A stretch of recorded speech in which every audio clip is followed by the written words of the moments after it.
అమరావతిలో అతి పెద్ద ప్రాజెక్ట్ జరుగుతూ ఉంది. అది ఎత్తిపోతల పథకం అని చెప్పేసి మన కూటమి వాళ్ళు పెట్టారు.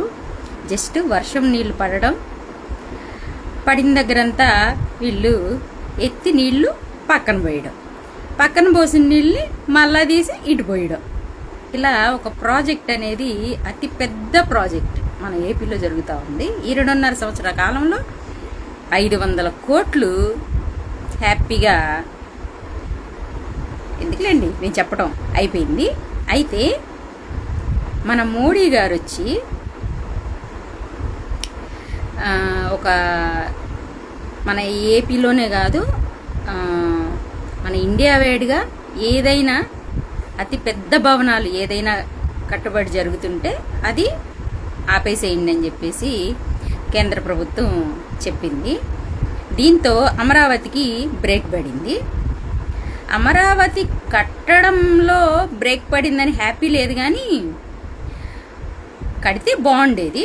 బట్ కట్టలేదు అని హ్యాపీనెస్, ఎందుకంటే దాని పేరు చెప్పుకొని వీళ్ళు ఇలాంటి ప్రాజెక్టులు చేస్తా ఇన్ని వందల వేల కోట్లు తింటున్నారు కదా. జస్ట్ మనం అసలు ఎంత సిల్లీగా ఉందంటే, నీళ్లు ఎత్తిపోయడానికి 500 కోట్ల ఎవరు తీర్చాలి? ఆ బడ్డీనంతా ఎవరి మీద పడుతుంది? ఈ 5 సంవత్సరాల కాలంలో మీరు చక్కగా హ్యాపీగా ఆ ప్రాజెక్టులన్నీ చేసుకొని వెళ్ళిపోతారు. తర్వాత పడేది ఎవరికి? ఇప్పటికే బయట ఉన్నటువంటి రేట్లు కానీ, లేదంటే డీజిల్ కానీ, బియ్యం కానీ, ఇంక అసలు ఎంత రేట్లు ఉన్నాయి. మీకు ఈజీయే, సగటు పేదవాడికి ఎలా ఉంటుంది? ఇదంతా మన మీదే పడుతుంది. ఏపీ ప్రజలు ఎవరైతే ఉన్నామో వాళ్ళ మీదే పడుతుంది. ట్యాక్సుల రూపంలో రేట్లు పెంచేసి మన మీదే వేస్తారు. వాళ్ళు మాత్రం హ్యాపీగా ఫ్లైట్లో తిరుగుతారు. ఎనీవేస్, అది ఆగిపోవటం వల్ల హ్యాపీనెస్ కాదు, కానీ ఆ ప్రాజెక్టు ఇలాంటి వాటికి వాళ్ళు యూజ్ చేశారు మనీ అన్న ఒక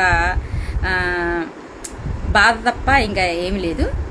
ఏదేమైనప్పటికీ ఈ 2.5 సంవత్సర కాలంలో 500 కోట్లు వాడిన వాళ్ళు ఇంకొక 2.5 సంవత్సరం టైం ఉంది. ఇంకొక 500 కోట్లు వాళ్ళు మన డబ్బు వాళ్ళు తీసేసుకునేవాళ్ళు. అది ఆగినందుకు మోడీ తాతగారు ఇలా ఒక డెసిషన్ తీసుకున్నందుకు కూడా హ్యాపీగా ఉంది.